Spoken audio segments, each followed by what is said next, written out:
Hello, কেমন আছো সবাই? আমি খুব ভালো আছি। আবার আজকে নিয়ে চলে এসেছি তোমাদের কাছে একটা নতুন রেসিপি।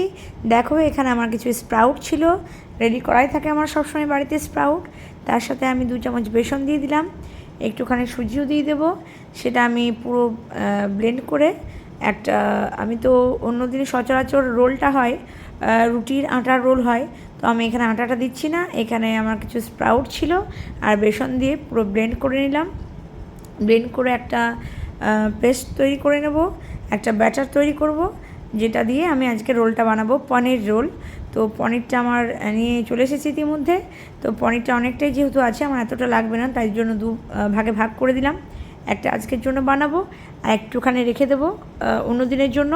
তো দেখো, পনির যদি তুমি এরকমভাবে রাখো, কোনো এয়ারটাইট কন্টেনারেই রাখো, কিন্তু যদি শুধু সেটাকে এমনিই রেখে দাও, তাহলে কিন্তু তুমি দেখবে পরের দিন যখন তোমরা সেটাকে বের করবে তখন কিন্তু সেটা শক্ত হয়ে যায়। কিন্তু আমি এখন তোমাদেরকে একটা ট্রিক্স বলছি। তুমি যদি একটুখানি জল দিয়ে কোনো এয়ারটাইট কন্টেনারে পনিরটা রেখে দাও ফ্রিজে, তো দেখবে অ্যাজ ইট ইজ আছে, যখন তোমরা 2 দিন পরে বের করলেও দেখবে একদম নরম তুলতুলেই থাকবে, কোনো রকম কিছু পরিবর্তন হবে না। এটা একটা কিচেন ট্রিক্স, তোমরা সবাই জেনে নাও। এরপর দেখো, আমি রোলটা তৈরি করব, ভেতরের পুরটা তৈরি করছি। পেঁয়াজ দিয়ে দিলাম, ক্যাপসিকাম দিলাম, আর এদিকে আমার হাজব্যান্ডের স্কুল আছে, সকাল সকাল সকাল সকাল রান্নাও হচ্ছে। পটল আলু মাছের ঝোল করব, একদম খুব সিম্পলভাবেই করব।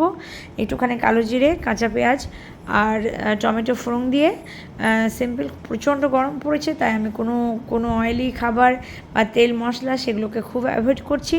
এই জন্য শুধু আমি একটুখানি পনির ছিল, পনিরটাকে আমি পুরো গ্রেট করে এখানে আমি মিশিয়ে দিলাম পেঁয়াজ আর ক্যাপসিকামের সাথে। তোমরা দেখতে পাচ্ছ কড়াই, দেখবে খুব কম তেল দিয়ে।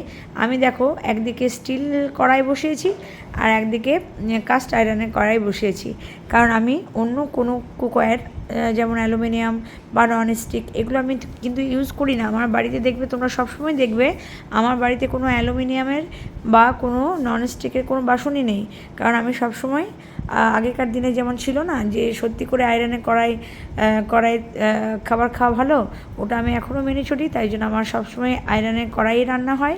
আর নাহলে এই যে পিএনভি কোম্পানির স্টিল মারাত্মক ভারী হয়, একটুও পড়ে না, তোমার ওটা পরিষ্কার করতেও সহজ। তোমরা শুধু জাস্ট একবার স্টিলের পিএনভি কোম্পানির অবশ্যই হতে হবে, কিনে দেখবে যে সত্যি করেই মানে কি ভালো।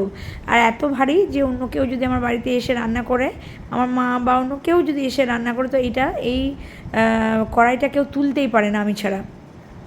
সো আমার তো হ্যাবিচুয়েটেড আমি, ওই জন্য আমি এটাতে রান্না করি। আর এমনি স্টিলের কড়াইয়ে রান্না খাওয়া ভালো, আয়রন তো ভালোই অবশ্যই। তো অ্যালুমিনিয়াম আমি খুব একটা মানে একদমই ইউজ করি না, খুব কম ইউজ করি। যেগুলো হয়তো টুকটাক কোনো রকম হিট হচ্ছে না বা কোনো রকম বয়েলিং হচ্ছে না, হয়তো দেওয়ার জন্য, খাবার দেওয়ার জন্য, সার্ভ করার জন্য, তখন আমি সেটা ব্যবহার করি। বাট আমি সবসময় দেখবে তোমরা আয়রনের কড়াইয়ে আমি সব কিছু রান্নাটাই করার চেষ্টা করি। তো এখানে পটল আলু মাছের ঝোল প্রায় কষানো প্রায় রেডি। তো এখানে পটল আলুটা কষিয়ে দিলাম, এরপর মাছগুলো দিয়ে ফুটতে দিয়ে দেবো। এদিকে আমার পনির রোলের পনিরটাও রেডি হচ্ছে, ভেতরে পুরটা। তো আমার মোটামুটি কাজ কমপ্লিট হয়ে এসেছে। দেখো, এবার আমি চিলাটা তৈরি করব, মানে যেটা পনির আমি এখানে, আমি যখন অন্যদিন পনির রোল তৈরি করি স্কুলের জন্য, তখন সেটা এগুলো তো খুব নরম হয়, ছিঁড়ে যায়। তো আমি যখন বাড়িতে করি তখন এরকম হেলদিভাবে আমি করার চেষ্টা করি, চিলা টাইপের।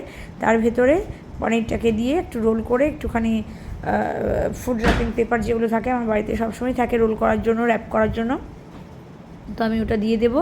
মোটামুটি আমার কাজ কমপ্লিট হয়ে এসছে। ব্রেকফাস্ট, এদিকে লাঞ্চের কাজ। তো এর মধ্যেখানে আমার খুব একটুখানি চা কফির টেস্টটা পাচ্ছে, ওই জন্য আমি ওদিকে এগুলো করতে করতে আমি এদিকে কফি কাউন্টারে আমি চলে এলাম কফি করতে। ব্ল্যাক কফি করে নিচ্ছি, আমি দুধটা অ্যাভয়েডই করি। তো আমি এই সময় ব্ল্যাক কফিটাই প্রেফার করি, ব্ল্যাক কফি হোক বা গ্রিন টি হোক বা র চা হোক, আমি তিনটের মধ্যে যে কোনো একটা খেয়ে নিই আমি কাজ করতে করতে।